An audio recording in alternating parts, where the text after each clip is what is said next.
오늘 우리에게 주신 하나님의 말씀은 민수기 22장 21절에서 40절까지입니다. 발람이 아침에 일어나서 자기 나귀의 안장을 지우고 모압 고관들과 함께 가니 그가 감으로 말미암아 하나님이 진노하심으로 여호와의 사자가 그를 막으려고 길에 서니라. 발람은 자기 나귀를 탔고 그의 두 종은 그와 함께 있더니 나귀가 여호와의 사자가 칼을 빼어 손에 들고 길에 선 것을 보고 길에서 벗어나 밭으로 들어간지라. 발람이 나귀를 길로 돌이키려고 채찍질하니 여호와의 사자는 포도원 사이 좁은 길에 섰고 좌우에는 담이 있더라. 나귀가 여호와의 사자를 보고 몸을 담에 대고 발람의 발을 그 담에 짓누름에 발람이 다시 채찍질하니 여호와의 사자가 더 나아가서 좌우로 피할 데 없는 좁은 곳에 선지라. 나귀가 여호와의 사자를 보고 발람 밑에 엎드리니 발람이 놓아여 자기 지팡이로 나귀를 때리는지라. 여호와께서 나귀 입을 여시니 발람에게 이르되 내가 당신에게 무엇을 하였기에 나를 이같이 세 번을 때리느냐. 발람이 나귀에게 말하되 네가 나를 거역하였기 때문이니 내 손에 칼이 있었더라면 곧 너를 죽였으리라. 나귀가 발람에게 이르되 나는 당신이 오늘까지 당신의 일생 동안 탄 나귀가 아니냐. 내가 언제 당신에게 이같이 하는 버릇이 있었더냐. 그가 말하되 없었느니라. 그때에 여호와께서 발람의 눈을 밝히심에 여호와의 사자가 손에 칼을 빼들고 길에 선 것을 그가 보고 머리를 숙이고 엎드리니 여호와의 사자가 그에게 이르되 너는 어찌하여 네 나귀를 이같이 세 번 때렸느냐. 보라 내 앞에서 내 길이 사악함으로 내가 너를 막으려고 나왔더니 나귀가 나를 보고 이같이 세 번을 돌이켜 내 앞에서 피하였느니라. 나귀가 만일 돌이켜 나를 피하지 아니하였더라면 내가 벌써 너를 죽이고 나귀는 살렸으리라. 발람이 여호와의 사자에게 말하되 내가 범죄하였나이다. 당신이 나를 막으려고 길에 서신 줄을 내가 알지 못하였나이다. 당신이 이를 기뻐하지 아니하시면 나는 돌아가겠나이다. 여호와의 사자가 발람에게 이르되 그 사람들과 함께 가라. 내가 네게 이르는 말만 말할지니라. 발람이 발락의 고관들과 함께 가니라. 발람이 온다 함을 듣고 모압 변경의 끝 아르논가에 있는 성까지 가서 그를 영접하고 발락은 발람에게 이르되 내가 특별히 사람을 보내어 그대를 부르지 아니하였느냐. 그대가 어찌 내게 오지 아니하였느냐. 내가 어찌 그대를 높여 존귀하게 하지 못하겠느냐. 발람이 발락에게 이르되 내가 오기는 하였으나 무엇을 말할 능력이 있으리까. 하나님이 내 입에 주시는 말씀 그것을 말할 뿐이니이다. 발람이 발락과 동행하여 기럇 후속에 이르러서는 발락의 소와 양을 잡아 발람과 그와 함께한 고관들을 대접하였더라.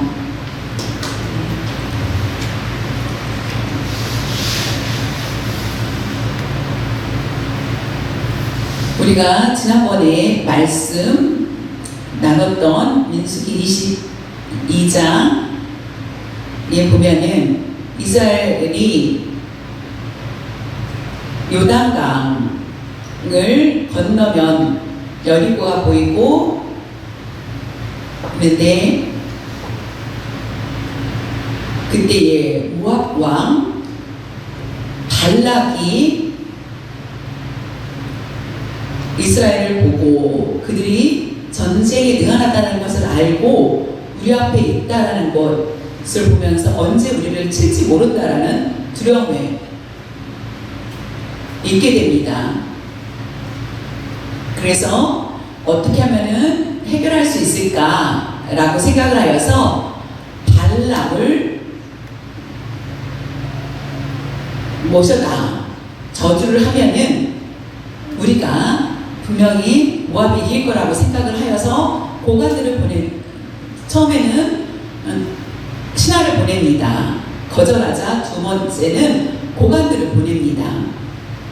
그래서 결국은 발람이 승낙하여서 왕에게 발락에게 오는 것을 볼 수 있습니다.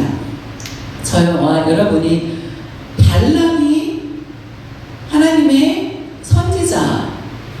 선지자인데 가짜 선지자인지 아니면 주술가인지 우리가 정확하게는 알 수 없지만은 발람의 삶을 통하여서 하나님께서 발람과 대화하시는 것을 볼 수 있습니다. 그러면 발람은 특별한 사람이 아닐까라고 볼 수 있는데 발람을 통해서 우리에게 주시는 교훈이 무엇인가, 그리고 발람과 우리도 비슷한 그런 모습을 갖지는 않았을까라고 생각을 하면서 나 자신을 살펴보며 하나님이 주시는 말씀을 다시 생각하며 고민할 수 있는 그런 시간들이 될 수 있기를 바랍니다. 민수기 22장 21절과 22절에 보면은 발람이 아침에 일어나서 자기 나귀의 안장을 지우고 모압 고관들과 함께 가니 어젯밤 하나님께서 허락을 하셨고 그는 기쁜 마음으로 출발을 하기 위해서 준비합니다. 발람은 그 감으로 말미암아 하나님이 진노하심으로 여호와의 사자가 그를 막으려고 발람을 막으려고 길에 서니라. 발람은 자기 나귀를 탔고 그의 두 종은 그와 함께 있더니 우리가 이 말씀을 통해서 참 이해하기 어려운 부분이 있습니다. 발람이 갑니다. 하나님이 가시라고 하셨습니다. 그랬는데 또 하나님이 진노를 하셨다는 것을 볼 수 있습니다. 하나님이 진노하셨다. 민수기 22장 20절에 보면은 아침에 안장에 타기 전에 그 밤에 하나님께서 발람에게 하신 말씀입니다. 밤에 하나님이 발람에게 임하여 이르시되 그 사람들이 너를 또 부르러 왔거든. 일어나 함께 가라. 하나님이 가라고 명령하셨습니다. 그러나 내가 내게 이르는 말만 준행할지니라. 내가 하는 말만 전하라 라는 것입니다. 하나님이 허락하셨죠? 근데 아침에 가려고 할 때 하나님이 진노하시는 것을 보게 됩니다. 참 단행한 말씀이 아닐 수 없습니다. 이해하기 어려운 그런 말씀입니다. 야곱이 형 에서를 속이고 결국 발칵이 되어서 외삼촌 라반의 집에서 삽니다. 그때 하나님께서 다 다시 돌아갈 때까지 내가 지켜줄 것이라는 약속을 받습니다. 그래서 부지런히 일을 하여서 그 집이 부강하였고 아내도 넷을 얻게 됩니다. 그리고 하나님이 가라고 합니다. 가는 중간에 약복강에서 천사와 씨름을 하게 됩니다. 그때에 문제가 해결됐지만은 야곱은 다리를 절게 됩니다. 그런 삶을 살게 됩니다. 하나님은 가라 하셨습니다. 그런데 꼭 이와 같이 다리를 절름발이로 살게 하실 이유가 있어야 될까라는 의문이 생기지 않습니까? 하나님이 발람에게 가라고 하십니다. 그러면서 또 진노하십니다. 야곱은 평생 동안 다리를 절면서 생활합니다. 그리고 하나님이 일을 하게 됩니다. 모세는 미디안 광야로 도망가서 살게 됩니다. 그때 하나님이 부르십니다. 애굽의 이스라엘 백성들이 너무 불쌍하니 그들을 위해서 가서 그들을 인도하라고 하였을 때 저는 말을 못합니다 라고 하였을 때 내 형 아론과 함께 하면은 모든 것이 가능하다라고 하여서 그 가족이 가는 중간에 하나님께서 모세를 죽이려고 나타나시는 것을 볼 수 있습니다. 모세를 죽이려고 할 때에 시므라가 그의 아들을 할례를 행합니다. 그때에 그것을 보시고 하나님이 모세를 죽이지 않는 것을 볼 수 있습니다. 하나님은 모세에게 가라, 나의 백성을 인도하라고 하고 하나님이 또 모세를 죽이려고 합니다. 하나님의 깊은 뜻을 헤아리기가 어렵죠. 오늘 말씀도 우리가 어려움 중에 난해한 그런 말씀 가운 중에 히브리어에서 발견된 것을 볼 수 있습니다. 홀레크라고 합니다. 홀레크라는 히브리어가 있는데 이것은 가다라는 것이고 할라크가 있는데 내가 스스로 가는 것을 얘기합니다. 하나님이 말씀하셔서 가는 거와 내가 가는 거와의 차이가 있겠죠. 하나님이 명령하셨을 때에 하는 거와 내가 스스로 가는 거와 근데 발람은 할라크라는 히브리어로 스스로 갔다라고 볼 수 있습니다. 여기서는 하나님이 네가 원하느냐? 그럼 가라 이런 의미였다라는 거죠. 민수기 22장 12절에 보면은 하나님이 발람에게 이르시되 너는 그들과 함께 첫 번째 온 사람들 함께 가지 말고 그 백성을 저주하지도 말라. 왜냐면은 이스라엘 백성들은 복을 받은 백성이다. 나의 백성이기 때문에 그들을 저주하지 말라. 내가 만든 백성이다라는 것이었습니다. 발람이 그 말씀을 듣고 가서 가는 이유가 무엇입니까? 발락이 이스라엘 전쟁에서 이기게 해달라는 저주를 하라는 것이지만은 발람이 하나님께서는 그들에게 복을 주라고 했다면은 가셔는 안 되겠죠. 가서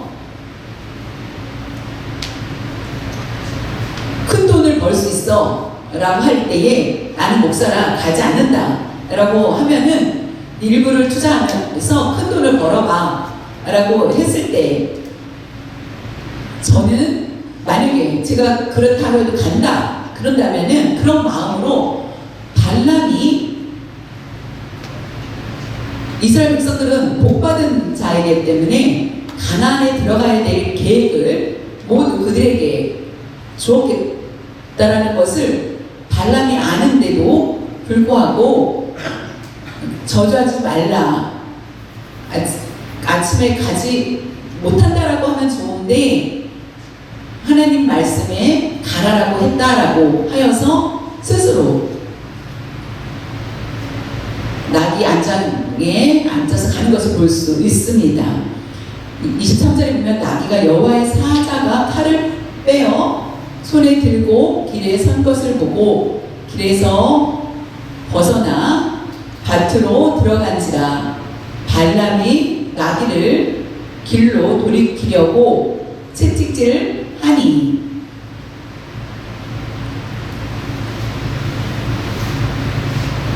그 나귀는 평생 주인에게 순종하는 것입니다.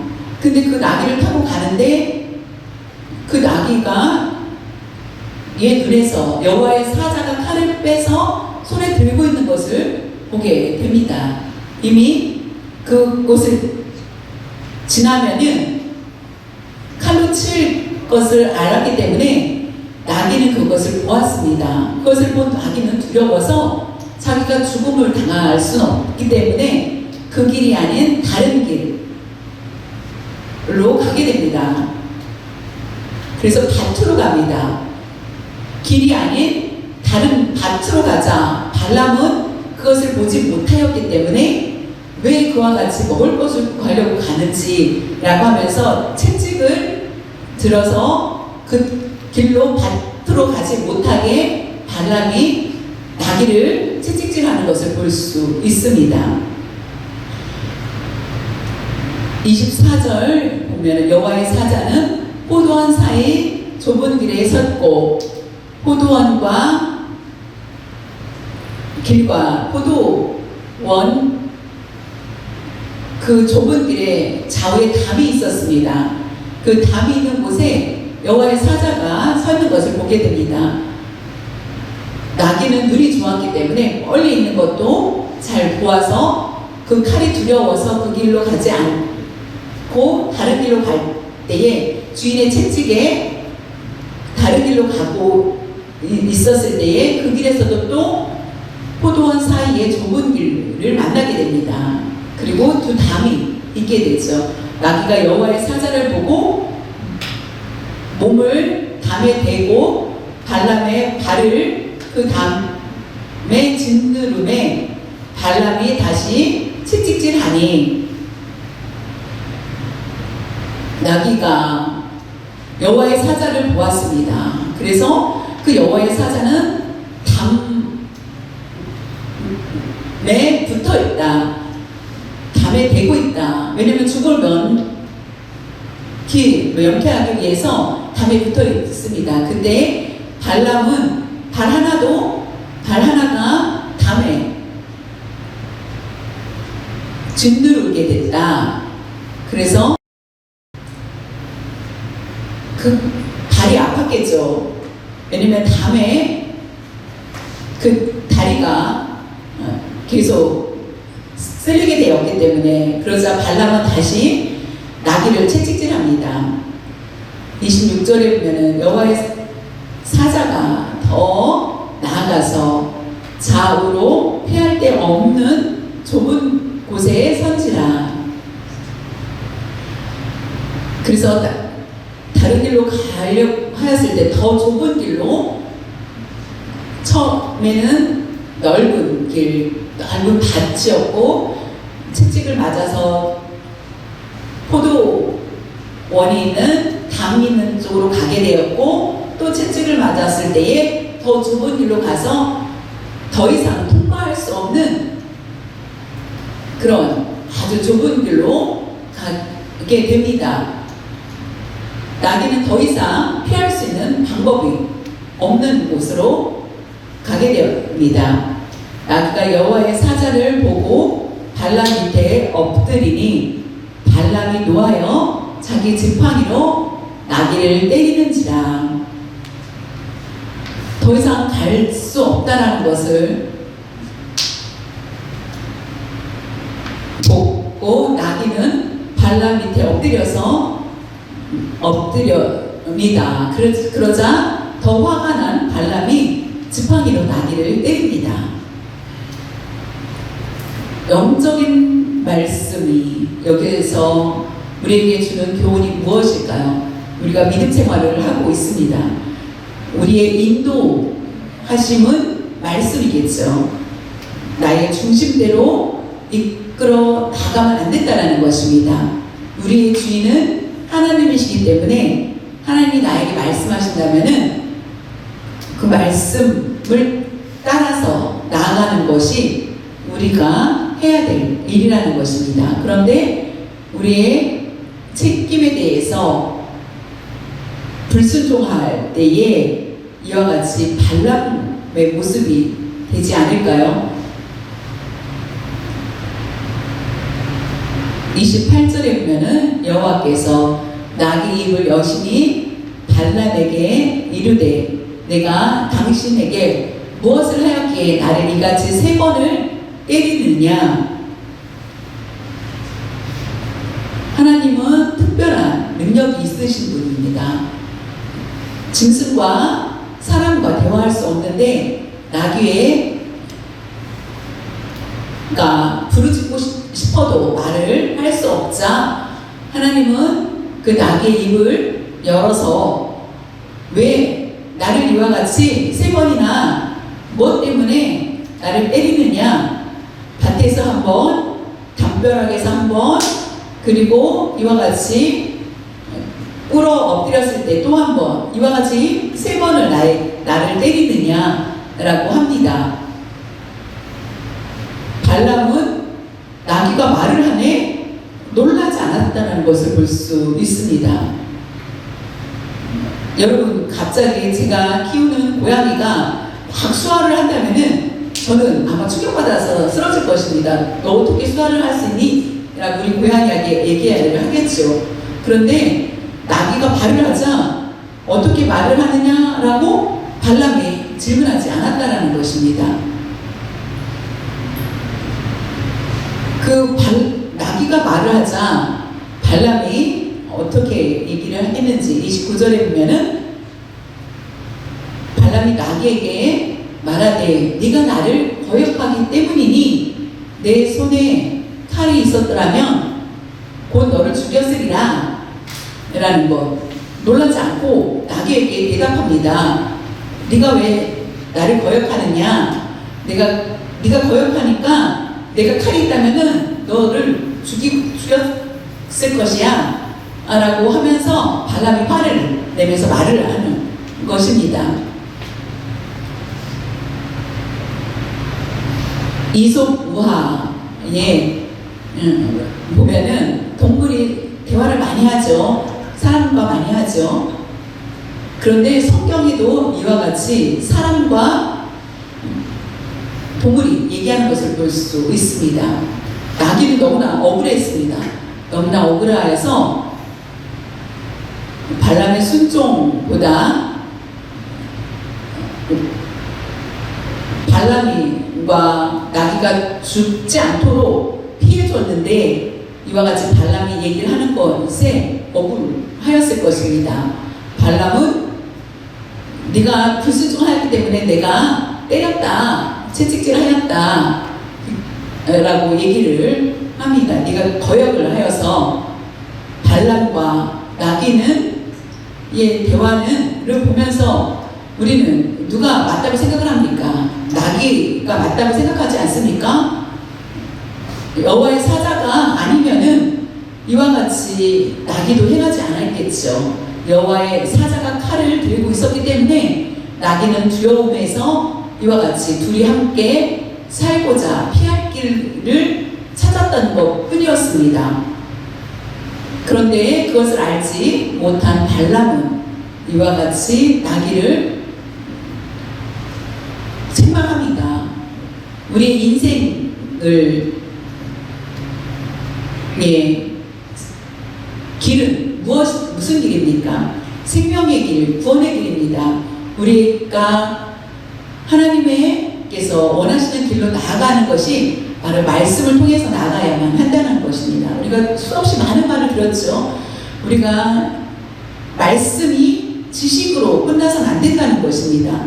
말씀이 우리에게 아무런 효력이 없다면은 이 말씀은 어떻겠습니까?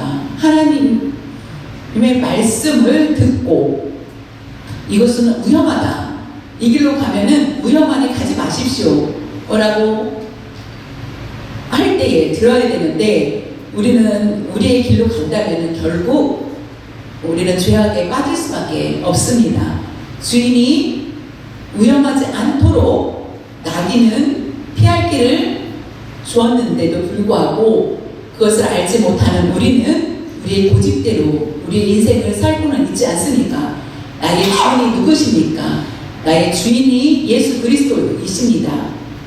우리가 예수 그리스도를 따라서 살아가야 된다는 것입니다. 우리 스스로 결정할 것이 없다라는 것을 발람의 교훈에서 우리는 배우게 됩니다. 30절에 보면 나귀가 발람에게 이르되 나는 당신이 오늘까지 당신의 일생 동안 탄 나귀가 아니냐? 내가 언제 당신에게 이같이 하는 버릇이 있었더냐? 그가 말하되 없었느니라. 발람이 말하기 없다. 나귀가 말합니다.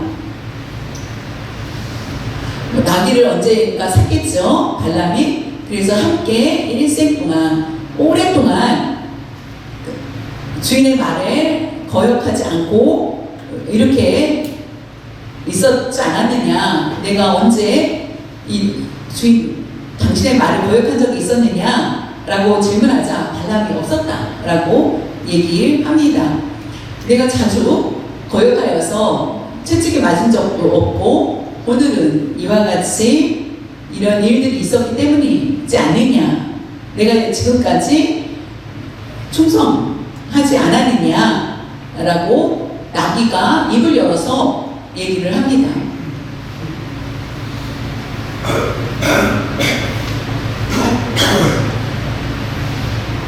31절에서 33절에 보면은 그때에 여호와께서 발람의 눈을 밝히심에 여호와의 사자가 손에 칼을 빼들고 길에 선 것을 그가 발람이 보고 머리를 숙이고 엎드리니,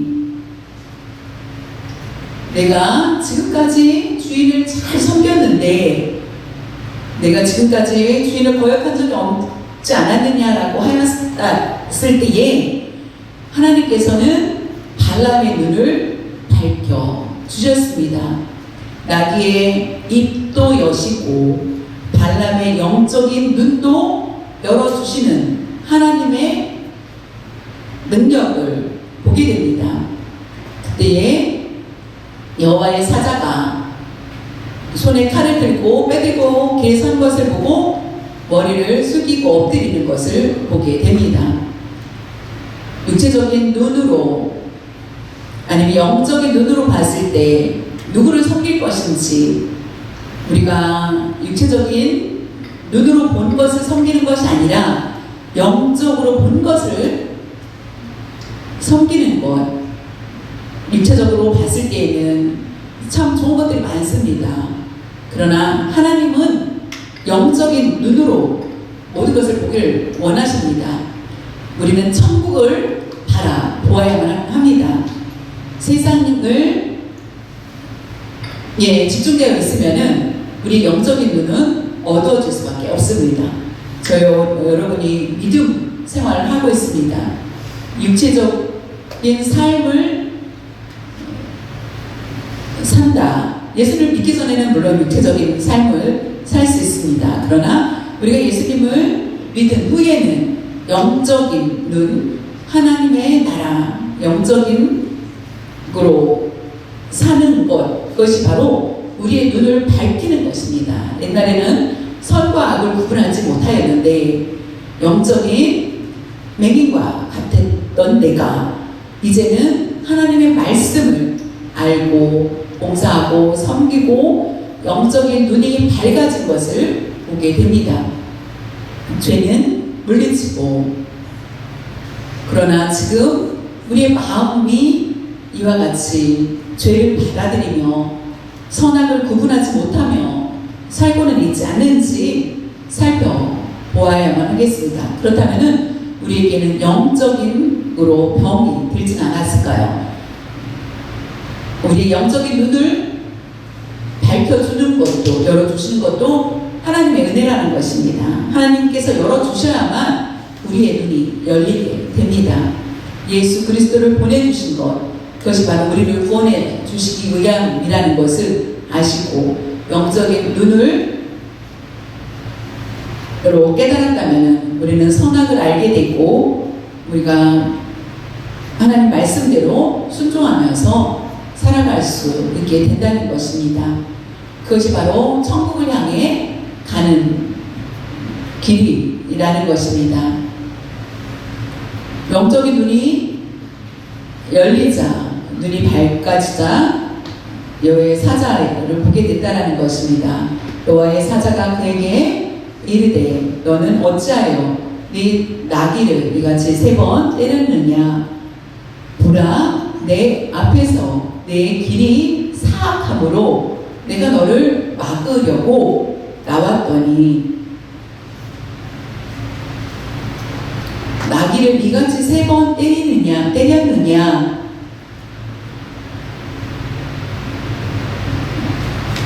여러분, 사람이 중요합니까? 동물이 중요합니까? 천사가 말하기를, 여호와의 사자가 말하기를 왜 나귀를 3번 때렸느냐 라고 얘기를 합니다. 우리가 말씀을 순종하는 때에 우리에게 물어보는 거와 질문하시는 것 같습니다. 나는 그리스도인입니다 라고 한다면은 우리가 말씀을 따라서 살아야 됩니다. 왜 말씀을 거역했느냐라고 하는 것과 같다라는 것입니다. 여호와의 사자가 말합니다. 보라, 내 앞에서 내 길이 사악함으로 내가 너를 막으려고 나왔다. 내가 빨리 그것을 막기 위해서 왔다라는 것입니다. 신약에는 이 말씀을 더 정확하게 알려주고 있습니다. 유다서 1장 11절에 보면 화 있을진저 이 사람들이여 가인의 길에 행하였으며 싹을 위하여 발람의 어그러진 길이라고 얘기합니다. 이것은 올바른 길이 아니라 잘못된 길이죠. 결로 몰려갔으며 고라의 폐역을 따라 멸망을 받았도다. 화 있을진저라고 얘기를 했죠. 이 사람들은 거짓 교사를 얘기합니다. 거짓 교사, 거짓 선지자들을 얘기합니다. 유다는 예수님의 형제인 유다입니다. 그 유다가 그것을 보고 말합니다. 화 있을진저 가인과 똑같이 행하느냐, 발람과 똑같이 행하느냐, 고라와 같이 행하느냐라고 얘기를 하였습니다. 여기 보면은 발람을 말한 것을 볼 수 있습니다. 발람은 바른 길로 가지 않았다. 그래서 하나님의 사자가 왔다라는 것입니다. 발람이 바른 길로 갔다면은 하나님의 사자는 나타나지 않았고 오히려 칭찬을 받았겠죠. 하나님이 보내셔서 결국 그를 책망하는 것을 볼 수 있습니다. 우리의 인생의 길은 어떻습니까? 많은 길이 있겠죠. 그러나 오직 하나님께로 나아갈 수 있는 길은 한 길입니다. 모든 길은 거짓되고 오직 하나님의 말씀만이 참이기 때문에 그 길로 나아가야 된다는 것입니다. 하나님의 말씀에 거역하지 않고 우리가 생명의 길로 나아가야만 하겠습니다. 베드로 후서 2장 15절과 16절에 보면 그들이 바른 길을 떠나 미혹되어 부올의 아들 발람의 길을 따르는도다. 그는 불의의 삭을 사랑하다가 자기의 불법으로 말미암아 책망을 받되 말하지 못하는 나귀가 사람의 소리로 말하여 이 선지자의 미친 행동을 저지하였느니라. 발람이 선지자였다는 것을 여기서 볼 수 있습니다. 선지자의 베드로는 교회에 많은 문제가 있었을 때에 교회에 많은 문제가 있었습니다. 바른 길을 떠나다 미혹당한 많은 성도들이 있었을 때에 미혹은 탐심이었습니다. 여기에서 보면은 불의의 삭을 얘기를 하였습니다. 물질적인 탐욕, 그 유혹에 넘어가서 불의하다. 우리도 물질에 대한 다른 모습이 없다면은 결국 불의가 될 수밖에 없습니다. 우리가 돈은 아주 무섭습니다. 돈 때문에 결국 탐욕이 생기게 되옵니다. 나귀가 책망을 받을 때 말하지 못하는, 원래 말을 못하는 짐승인데, 동물인데 나귀가 사람의 소리로 말하여 그 선지자의 미친 행동을 저지하였다. 발람이 악한 길로 행하여서 결국 여호와의 사자가 와서 막았다라는 것을 신약에서 말하고 있는 것을 볼 수 있습니다. 우리가 가는 길이 막힘이 있고 어려움이 있으니까 하나님을 잘 섬긴다고 하였는데, 내가 이렇게 수고하였는데 하나님은 왜 이 수고를 알아주지 못할까라고는 하진 않습니까? 그런데 우리의 수고는 있지만은 하나님의 뜻대로 행하지 못하는 삶은 아니었는지 우리는 자신을 살펴봐야 됩니다. 하나님을 섬기는 것은 기쁜 일입니다. 우리가 우리 마음대로 걸어간다면 하나님의 사자를 보내셔서 우리에게도 우리를 가지 못하도록, 죄악에 빠지지 못하도록 우리를 막아주실 것입니다. 우리가 하나님의 보호 아래 우리가 나아가야 된다는 것입니다. 혹시 원망과 불평이 있다면은 기쁜 삶으로 사시길 바랍니다. 우리가 다시 한번 바른 길로 갈 수 있도록 인도하여 주시고 있다는 것을 아셔야 된다는 것입니다. 나귀가 나를 보고 이같이 3번을 돌이켜 내 앞에서 피하였느니라.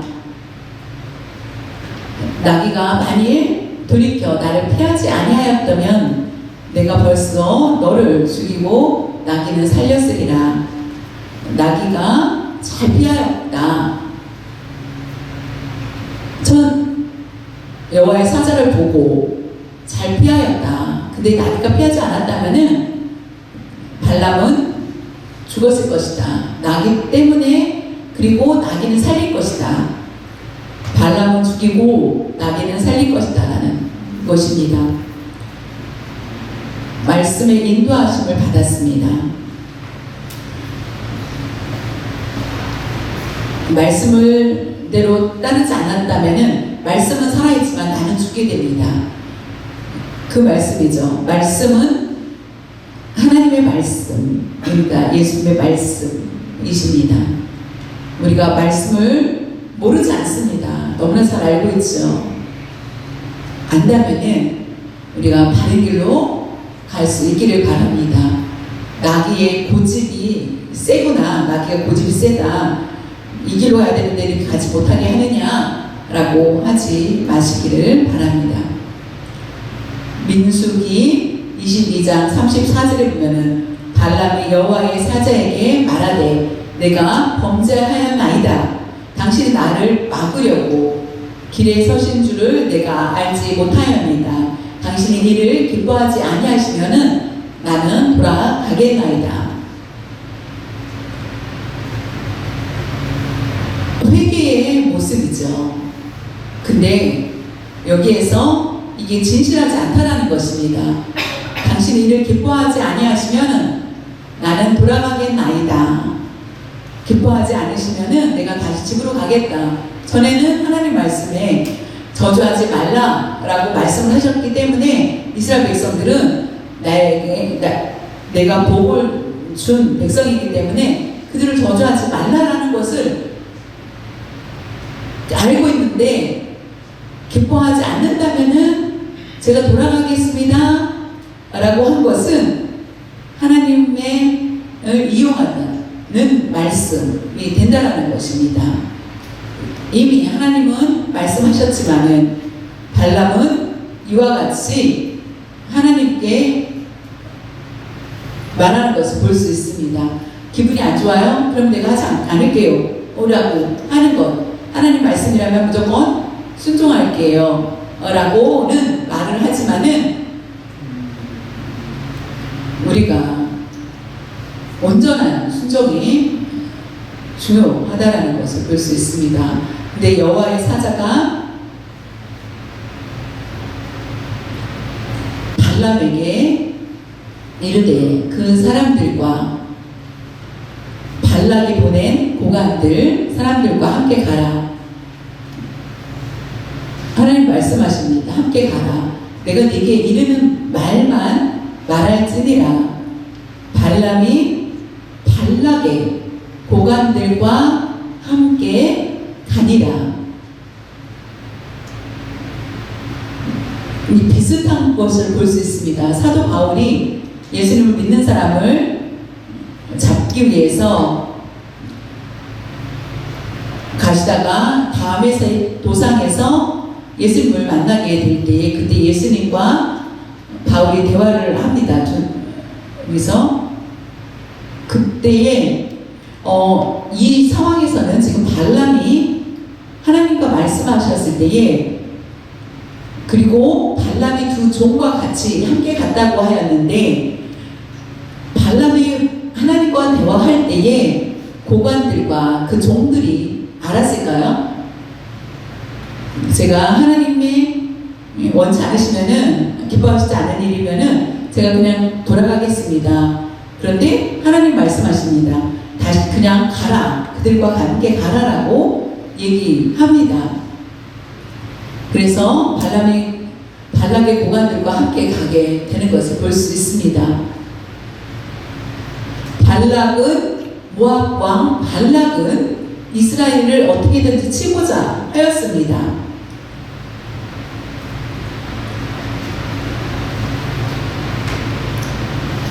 그래서 발람을 불렀고 하나님의 말씀을 듣고자 하였던 것을 볼 수 있습니다. 그래서 하나님이 말씀하신 것을 듣게 하기 위해서 발람을 발락에게 보냅니다. 그래서 또 하나님이 발람에게 가라라고 말씀하십니다. 36절에 보면은 발락은 발람이 온다함을 듣고 모압 변경의 끝 아르논 가에 있는 성까지 가서 그를 영접하고 발락은 발람에게 이르되 내가 특별히 사람을 보내어 그대를 부르지 아니하였느냐 그대가 어찌 내게 오지 아니하였느냐 내가 어찌 그대를 높여 존귀하게 하지 못하겠느냐. 발람이 온 것을 기뻐하였던 모압 왕 발락은 한국과 북한 그 경계선이 있는 것처럼 그곳까지 맞이하라 발락이 나왔다라는 것입니다. 그리고 좋은 선물을 내가 보냈는데 처음에는 왜 오지 않았느냐, 특별한 사람을 보냈는데 왜 오지 않았느냐, 섭섭했다.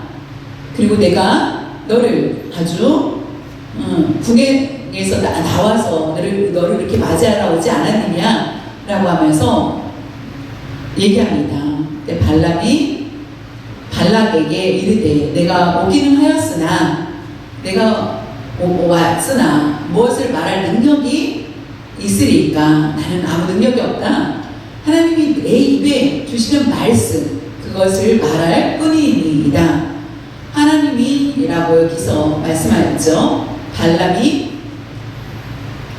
그 얘기 들은 발락은 어땠을까? 근데 발람이 발락과 동행하여 함께 기럇 후솥에 이르러서 발락이 소와 양을 잡아 발람과 그와 함께한 구간들을 대접하였더라. 다른 성경과 비교했을 때 소와 양을 잡다, 소하고 양을 잡아서 요리를 하여서 대접을 했다라는 것이죠. 그런데 여기에 제사를 지낸 후에 제사를 지내서 후에 음식을 먹었다라는 것을 볼 수 있습니다. 발람이 그와 함께한 모한들과 대접을 받았다라고 하는 것. 발람이 이와 같이 한 것은 결국 탐심에서 일어나는 것을 볼 수 있습니다. 우리의 길은 어떤 길인지, 우리의 길도 탐심의 길에서 나기를 타고는 가지 않을까요? 그랬을 때 하나님의 사자를 만나서 바른 길로 가라 라고 하였을 때에 우리는 말씀대로 인생을 살길 원합니다. 그것이 가장 큰 축복된 길이기 때문이고 그 길로 우리가 순종해 나가야 된다는 것입니다. 그것이 바로 하나님이 우리에게 맡겨주신 일이라는 것입니다. 사랑하는 성도 여러분, 예수님을 믿게 된 건 참으로 축복된 일이 아닙니까? 영적으로 우리가 하나님을 볼 수 있도록 우리를 열어주시고 선하고 구분할 줄 알고 죄를 범하지 말아야 된다는 것을 깨닫게 하여 주셨습니다. 그런데 우리의 삶은 어떻습니까? 우리가 그것을 아는데도 우리의 마음은 항상 흔들리지 않습니까? 그렇다면 우리의 마음 가운데 탐심이 숨겨져 있을 것입니다.